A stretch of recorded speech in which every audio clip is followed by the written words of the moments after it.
Welcome to this session. I know it's almost beer o'clock, but hopefully this will be exciting enough to hold you here for a short while longer.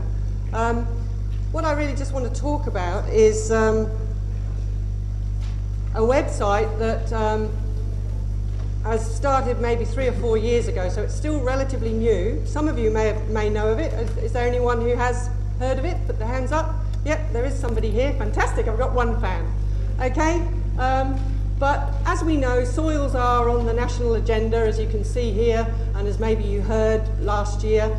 They're getting noticed in political circles as in their rightful place, I guess, and you already knew that. Anybody who is involved in land management knows just how important soils are as a base resource for the business. If you want a robust business, you have to have a robust soil, a soil you can work with. So these words from our Prime Minister probably don't really surprise you because you knew it already. But I guess what it says is that soil quality, the qualities of soil are becoming very, very important in not just in a business sense, but also in a political sense, in an environmental sense. And it's something that you might have to start actually thinking about.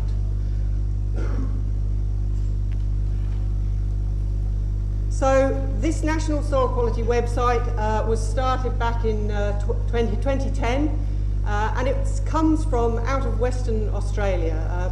Professor Daniel Murphy there is a soil scientist who saw an opportunity with the DAF project on soil carbon. Many of you maybe have been involved in that. The SCARP project that was trying to quantify carbon stocks in soils started a couple of years before, and that was initiating a national soil sampling program. And so there was a huge effort already going into actually sampling soils around the country.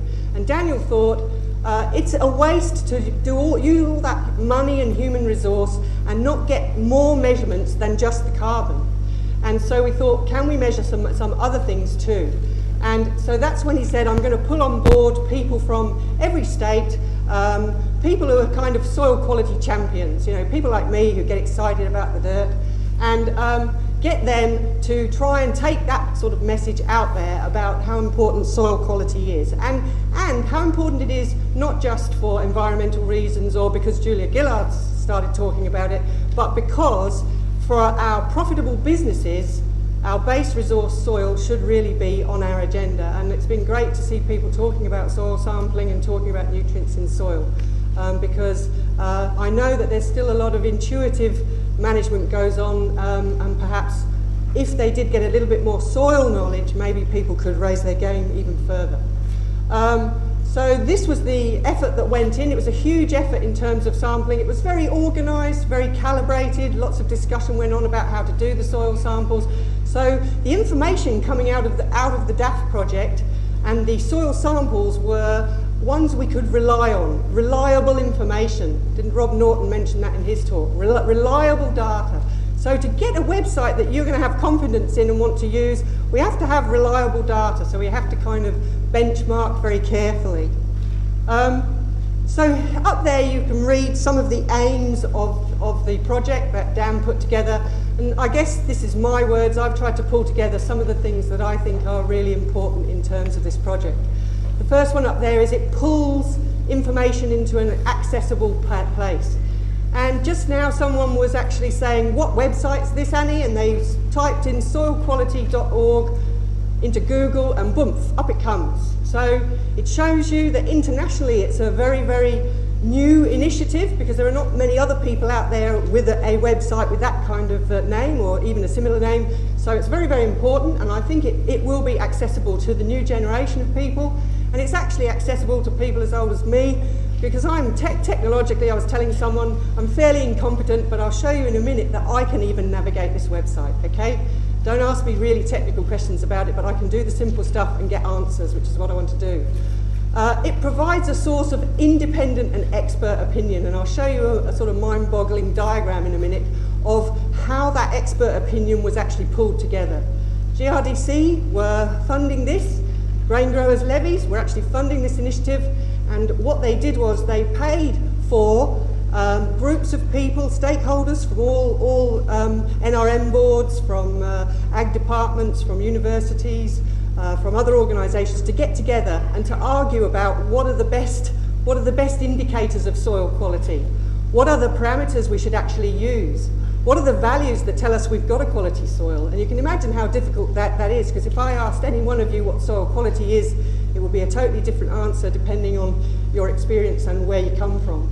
So that process has been undertaken, and it won't please all of you, but we'll try to please some of the people some of the time with the indicators we've chosen. And as I said, we wanted to make sure we could actually benchmark things. So benchmark in regions. So it was targeted at the agroecological zones that the GRDC have delineated, and then sometimes we'd split them into NRM boards or whatever was convenient for the state that was actually being worked in. And so people can then, once the information is in that format, if it's at a catchment level, and I'm hoping that it'll get to the grower group level, that maybe grower groups will get together and start to try and get hold of soils and put their information in there, then you'll be able to get relevant information to see if you're heading in the right direction. Now, who knows what the right direction is? There's 101 opinions about that too. But you can go to the website and get some information on what the right direction is considered to be from the people that have got together to actually design the website. And providing extra tools and information. So as I said just now, information is there. There are also some calculators, various calculators on how to work out if you're green manuring, do you think you can possibly get an organic matter increase in your soil? You know, what's going to happen to your soil quality if you do other management practices like direct drill, because compaction is another soil quality parameter that I believe is very important. And so any management practice that you're doing, you'll be able to sort of work out, is it having a positive effect? So that's that diagram I talked about. I suppose all I really wanted to say on that is, to me, what it shows, the most important thing on this graph is the arrow in the middle. There was a lot of debate and discussion amongst all the stakeholders in order to arrive at the information that underpins this website, from people like scientists who have very specific knowledge, understanding processes, wanting replicated experiments, having their theories, right through to the information, on the other side here, which is all about local knowledge, putting things in context, taking information from demonstration trials. So we had all of those people on the panels, from farmers and growers through to scientists, and we also, of course, have to employ somebody to design this website, so there was money involved in that. And then the bottom half of this talks about the information delivery. And I guess the next couple of slides will show you that, and then I'll go to the package that actually shows you what the information delivery looks like. You can briefly see here you have to work out what are the categories in terms of when we're saying an indicator is actually and could potentially be an issue or not. And so you might see down the bottom here we have these traffic light indicators. And our traffic light indicators, if something's in the green area, it's the same as a traffic light. Great, go ahead, you're obviously doing the right thing as far as soil quality is concerned. If it's in this yellow area, it might cause for concern. In the amber area, I might start to think, I need to get a bit more information and work out what's actually happening. And if it's in the red area, similarly, there may not be a problem because you may have a reason why your soil quality indicator is in that red zone, but you need to understand why. A list of indicators there. Definitely I won't read those all out to you, but you can see we categorise them. We have to do something as scientists, we categorise them into biological, chemical and physical indicators. And some of the things you already probably get when you soil test, you get pH and a few nutrient values, but some of the other things you may not think very, very much about. There is, yes, and I think I'll just leave that at that. You can see that list, it's in your book, and I'll go to the more important table that I think is very important, where we've tried to relate the soil quality indicator to production. So you can see here on the right hand side that for every indicator we've said we think that this is important for improving production, improving quality, improving soil structure, improving nutrient supply, improving plant growth, root growth, water availability, all of those things. So this is what the website looks like, and you can see there a picture of the state, which is in Google Maps. and you can, I think, click on the map itself and actually hone in. I'm not going to attempt that. I'm going to go the way that I know, which is a little bit more clunky, but I get in there. You can see at the top there, let's have a look. Maybe I'll go to the website now, which is down at the bottom here, is it? Or are you guys going to do it for me? Cool. Okay, so here, up the top here, you've got fact sheets and calculators. So you can see that's the information I'm talking about. The calculators are listed here. And the fact sheets, there's a whole heap of them. You can actually find them either here or through other means, and I'll show you that in a minute. And as far as the actual map is concerned, the important thing on the map, you can see the number of samples in Western Australia. This initiative started in Western Australia. Don't know whether you can see that. 1,967 samples are the total number of samples that have been entered into the database with all of those quality parameters, that list that I actually showed you. South Australia, where I'm working, we've just got 100 samples, and we've just contracted to get another 100 in this next year, so that'll be good. This is Tasmania. Tasmania's rushing ahead. It's got 134 samples, and Queensland 105.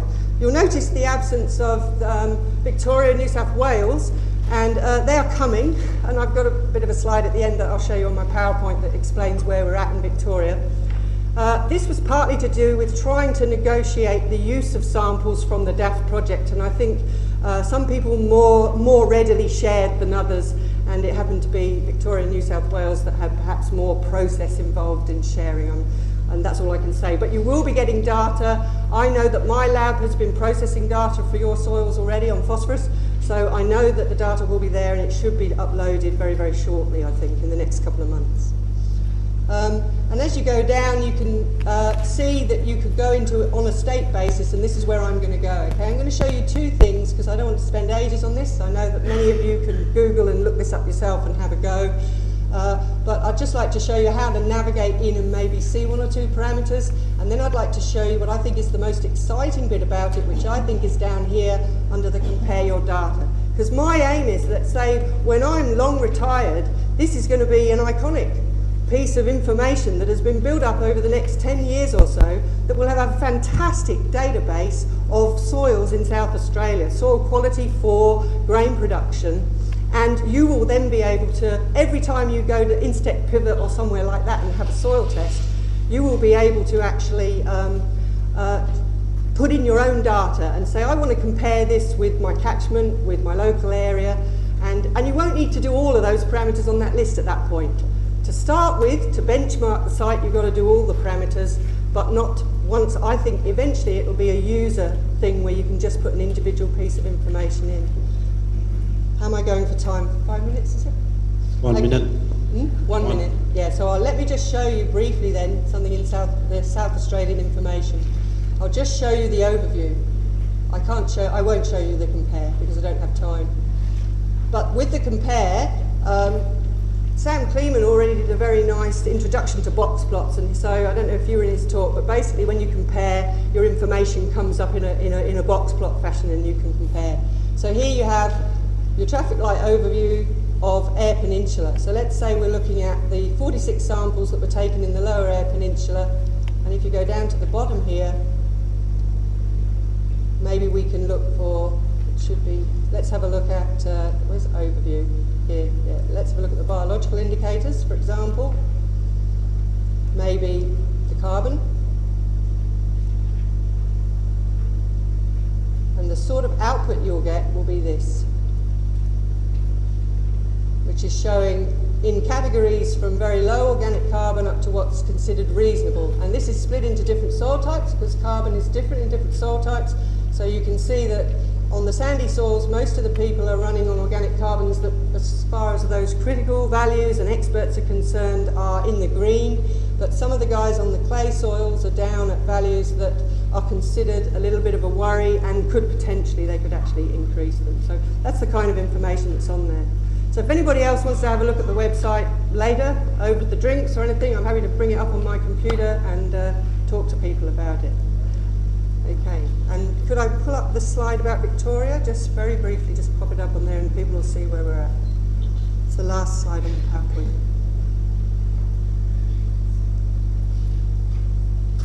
Yeah, just the one before that is, yeah. No, maybe it's not there. Is it not there? Next one down? No, don't worry. As I said, maybe as far as Victoria is concerned, things are coming along. What I'd like you to be doing is thinking about projects where you can benchmark soils, including your soil quality champion for the state, which is Pauline Mealy. That's what I wanted to tell you there on the bottom there. And talking to them and finding out ways that you can actually attract a bit of funding, add value to whatever you're doing already, and get soil quality measurements done and get them into the website.